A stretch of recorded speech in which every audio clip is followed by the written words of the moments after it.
इसो हमारे खुदा यीशु मसीह का फजल हमेशा हम सबों के साथ होता रहे। इसो एक पंजाबी कहावत है कि जब तक मैं अब्बा अब्बा कहता रहा मैं बड़ा सुखी था, बड़ा मुतमईन था। लेकिन जब से मुझे अब्बा अब्बा कहने वाले हो गए, मेरा वो सुख और वो चैन जाता रहा। इसो हम खुदा का शुक्र अदा करते हैं कि हमारा खुदा जो हमारा खालिक है, हम पर अपनी रहमत और शफकत बरसाता है। वो कहते हैं कि मैं तुम्हारा बाप हूँ, मैं तुम्हारा अब्बा हूँ। और जो अज़ो खुदा को अपना बाप और अब्बा कहते हैं, तो इस कहावत के वसीला से वो सुखी रहते हैं, क्योंकि वो जानते हैं कि उनका बाप है, उनका अब्बा है। और कलाम भी हमें यह तक़वियत बख्शता है, यह हौसला बख्शता है और यह हिम्मत अता फरमाता है, यह सुख हमें अता फरमाता है कि हम अपने आसमानी बाप को अब्बा अब्बा कहा करें और सुखी रहा करें। कलाम मुक़द्दस में मुक़द्दस पौलुस रसूल फरमाता है, क्योंकि तुमको ग़ुलामी की रूह नहीं मिली कि जिससे फिर डर पैदा हो, बल्कि लेपालिक होने की रूह मिली है, जिससे हम अब्बा यानी ए बाप कहकर पुकारते हैं।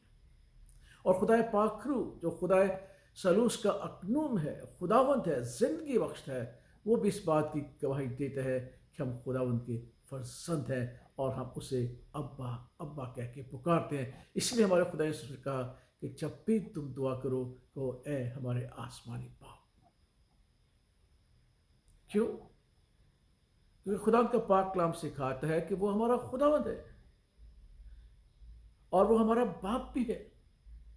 वही है जो हम सबके ऊपर है और सबके दरमियान है और सबके अंदर रहता है, ताकि हमें हर तरह से महफूज सके और हमें सलामती बख्शे और अपने पिदराना मोहब्बत के वसीला से हमारी जिंदगी में से खौफ और डर को दूर करे। इसो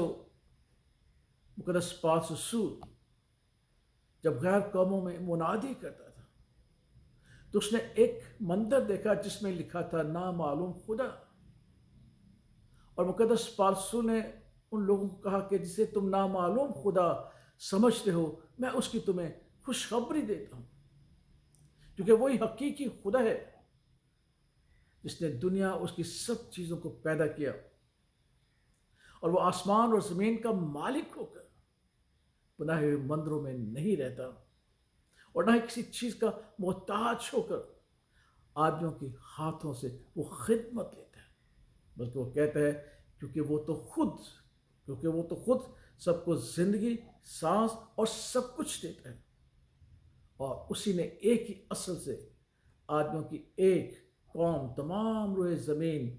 में रहने के लिए पैदा की और उनकी मियादें और सुकूनत की हदें मुकर्रर करता है, ताकि वो खुदावंत को ढूंढें, टटोलें, शायद उसे मिल जाए।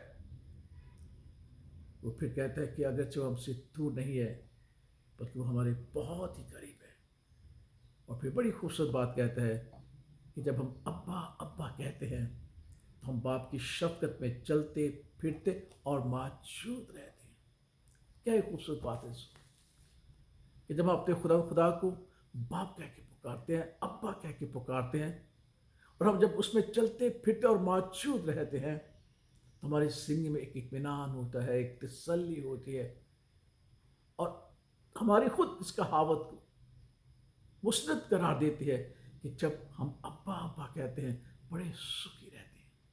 अगर आज हम सुख में रहना चाहते हैं, आज हम एक पुरइत्मीनान जिंदगी बसर करना चाहते हैं, अगर हम चाहते हैं कि हम हमेशा खुश रहें, हर हाल में खुश रहें, जैसे मुक़द्दस पौलुस को कहता है खुश रहो, फिर कहता हूँ खुश रहो, हर हाल में खुश रहें, तो फिर आइए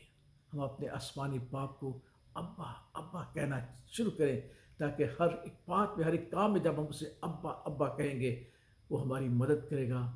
हमें सलामती बख्शेगा, हमें सुकून बख्शेगा, हमें तसल्ली बख्शेगा और हम एक मुतमईन ज़िंदगी बसर कर सकते हैं। अगर सुखी रहना चाहते हैं तो आइए अपने खालिक, अपने खुदा को अब्बा कहें, जिसने अपने बेटे के वसीला से हमसे मोहब्बत की, تاکہ ہم اس سے کبھی جدا نہ ہو سکے۔ خدا باپ، خدا بیٹے اور خدا روح القدس کے نام میں آمین۔